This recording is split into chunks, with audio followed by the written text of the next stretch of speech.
Yay, post-production.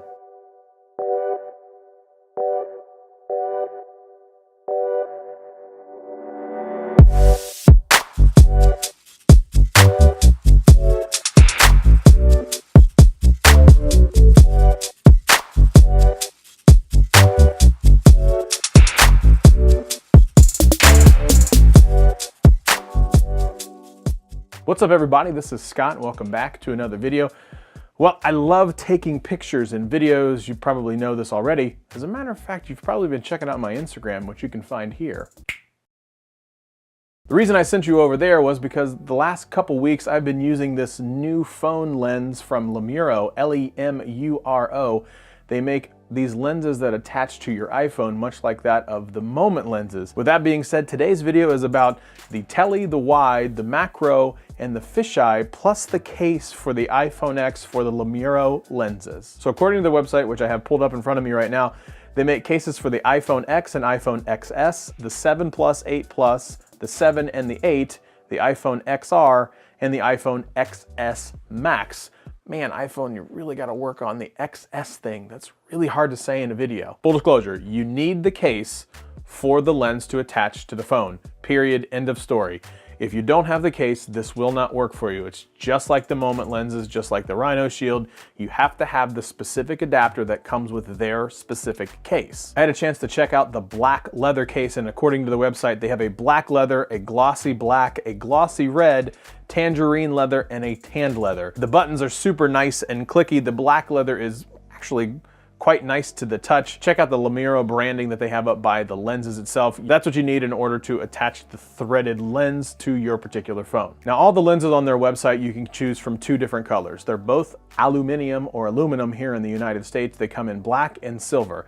I happen to have a chance to check out the black version. I tend to just like the matte black that kind of comes in. It's not glossy or anything like that. I really like the look of the sophisticated black, but looking on their website and seeing the silver, those look pretty dope too, so you can't really go wrong with silver or black. So overall, these are lightweight lenses. They're nice and aluminum. They're extremely rugged, like feeling in your hand.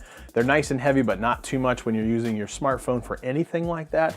I really enjoy the look and the feel of the lenses themselves. That's something that's a little bit different than any Moment or Rhino Shield lens, where you kind of have like the little adapter that goes in and you twist anywhere between like 90 and 120 degrees.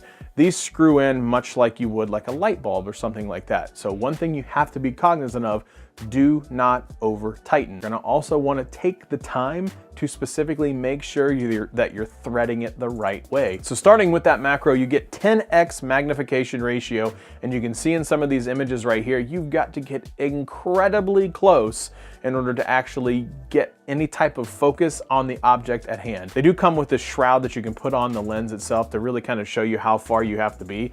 As a matter of fact, if you were doing some type of like insect photography, I suppose, you could actually kind of cap the bug inside there and take pictures of it. Not that I'm saying you need to abuse wildlife or anything, but that's how close you have to be in order to get those macro shots. In terms of the fisheye, this thing gets really wide. It's got 238 degrees of like view, so it gets so wide you can see some of my hands and feet in some of the shots, because I actually didn't really expect my hands or feet to be in the way because I thought I was holding it far enough out. But some of these shots are wild how wide the view of these lenses get. They're nice and crisp in terms of right in the center, with obviously some kind of weird wobbly look that you get out to the side, but you get that with all super fisheye lenses. And I'm not really sure why I'm saying super fisheye, because it's really just fisheye. Now for the wide angle lens. On the standard iPhone field of view, I was able to expand that out to 110 degrees of view. You can see in some of these images right here just how wide we're talking. For the wide, there's really no distortion on the ends or anything like that. You get this really nice wide shot of the city that I live in here. I absolutely love the photography and the videography that I get out of all of these. Now onto the tele lens. This is probably my second favorite lens. The wide and the tele come in first and second respectively. These are 60 millimeters. You get a nice portrait type feel. Now, I do have pictures of my children, and no, I'm not going to put them in the YouTube videos, but when you're using the iPhone 10, you get that nice crispy blurry background that you're using.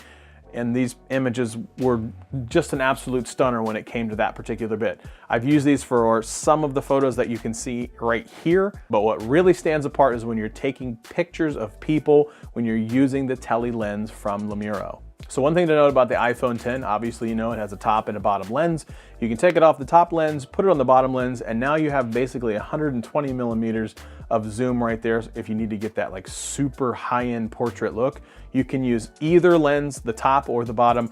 Me personally, I just stuck with the top lens. So what are some pros and some cons? Specifically, one thing I really like is the all aluminum or aluminum construction. They feel rugged and great in the hand. You can see right here as I'm holding it in my hands in some of the pictures, it has kind of like that, and I'm gonna say ribbed, and there's gonna be a lot of comments, but there's that ribbed outline that when you're screwing it in, you have something to hold on to. I really like the extra feel there. Also, there's very minimal distortion on the tele lens or the wide lens, which is the two that I use the most. So that's just something, when I use those two, I can pop them in my pocket, run out and take some smartphone photography or videography, and I don't have to worry about any distortion or anything like that. Now there is some, because obviously you're kind of messing with the lenses on the outside, but nothing more than I would experience with the Moment lenses themselves. Now from a couple cons, the threaded system just makes me nervous. It's nice and secure, and I don't really mind that I have to use the proprietary case, you know, whatever, that's what it is. But I would be worried that if I was in a hurry and I just threaded it the wrong way, that I might have to go out and spend $30 or $40 for an extra case, just in case it was my mistake. That's one thing I will give credit for the Moment and the Rhino Shield, although they have their downsides as well. Just be cognizant of the fact that it's a threaded system, so that's really the biggest con that I have. Now, one thing I haven't mentioned is the price point in all of these. The tele and the wide come in at $89, so slightly less than that of the Moment. The Superfish and the Macro come in at $85, and I've mentioned it before that the cases run anywhere between 30 and 40 bucks. But if you're looking to really step up your game and you don't really want to spend that kind of money for Moment cases, you want to save just a little bit of coin, you really should take a look at these Lemuro lenses, not because they're a little bit cheaper, but honestly, you get incredibly great, gorgeous shots, and you really don't have to think much about them. For somebody who's doing mobile photography, I would argue that you could even do like a photo shoot with these particular things using an iPhone 10 at least. So if you're looking to get into something like this, you definitely need to check out these lenses. Now, in some of my next videos, I'm actually gonna be talking about the Moment versus the Lemuro. So I'm gonna do side-by-side comparison shots. I'm also gonna do side-by-side comparison shots between Moment and Rhino Shield, and then Rhino Shield versus the Lemuro. So definitely stay tuned, because I'm gonna do a lot between the 3 different lens sets. So that's it, that's all I have. Thanks for watching. As always, like, share, subscribe, thumbs up, leave a comment below. Check me out on Instagram if you want to check out some of my photos. Yeah, dope. We'll see you next time.